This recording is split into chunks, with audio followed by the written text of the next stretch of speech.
Rasuah dalam kaki tangan kerajaan awam.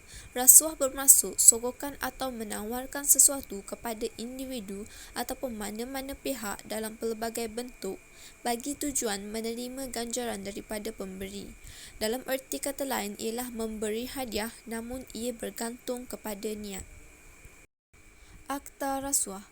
Antara akta rasuah yang digunakan ialah Akta 575 tahun 1997 yang membawa maksud kepada penalti di bawah Seksyen 10, 11, 13, 14 dan juga Seksyen 15. Yang seterusnya ialah faktor utama rasuah. Faktor rasuah yang pertama ialah kaki tangan kerajaan yang menggunakan peluang atas dasar kuasa dan pangkat dalam melakukan sesuatu tugasan. Dalam faktor ini mempunyai dua aliran pemikiran, iaitu yang pertama, aliran pemikiran materialism, iaitu lebih mementingkan kekayaan dan segala yang bersifat fizikal. Aliran pemikiran yang kedua ialah aliran agama. Pandangan Islam tentang rasuah yang sudah jelas haram dijelaskan dalam surah Al-Maidah ayat 42. Faktor kedua rasuah ialah sistem kepimpinan dan pengurusan organisasi yang lemah. Dalam faktor ini juga menggunakan aliran pemikiran yang sama, iaitu aliran pemikiran materialism. Kelemahan pemimpin dan pengurusan dikaitkan dengan sikap materialism mereka sendiri. Aliran pemikiran yang kedua ialah aliran pemikiran agama. Pandangan Islam kepada rasuah, Allah memurkai mereka yang terlibat dengan aktiviti rasuah ini.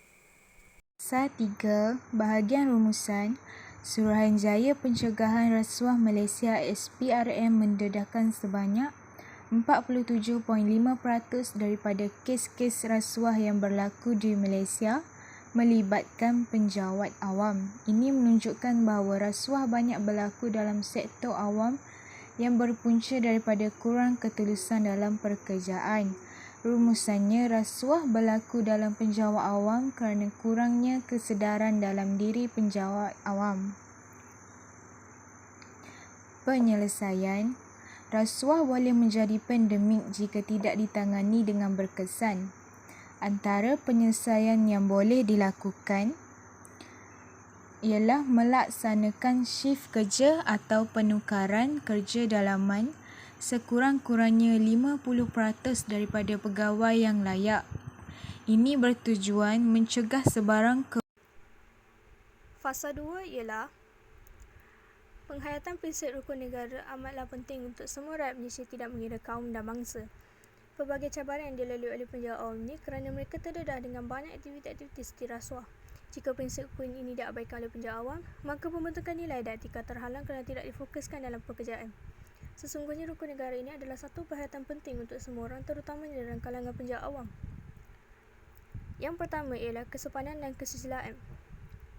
Kesopanan dan kesusilaan bermaksud yang mendalam tentang personaliti dan tingkah laku rakyat Malaysia. Prinsip menekankan tujuan yang baik, iaitu untuk melahirkan rakyat yang bersopan santun dan bersusila. Kesopanan dan susila dalam melakukan pekerjaan amatlah penting dengan tidak mengambil mana-mana rasuah daripada pihak luar yang memberi.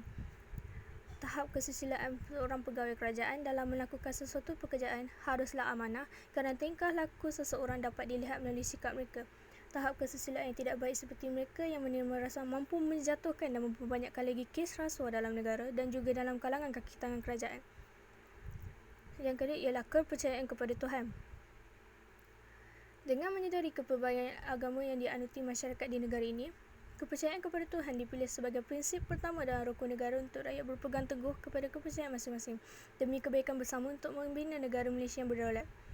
Oleh itu, pihak kaki tangan awam perlulah mengamalkan prinsip ini dalam diri untuk mengelakkan berlakunya rasuah. Mereka perlu sadar bahawa menerima rasuah atau bersubahat dengan pemberi rasuah adalah satu dosa dan ia merupakan kesalahan besar dalam Islam.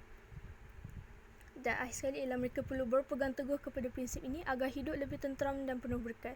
Prinsip kepercayaan kepada Tuhan ini mengajar kita agar mempercayai bahawa semua agama mempunyai Tuhan mereka sendiri dan perlu dipatuhi segala perintahnya.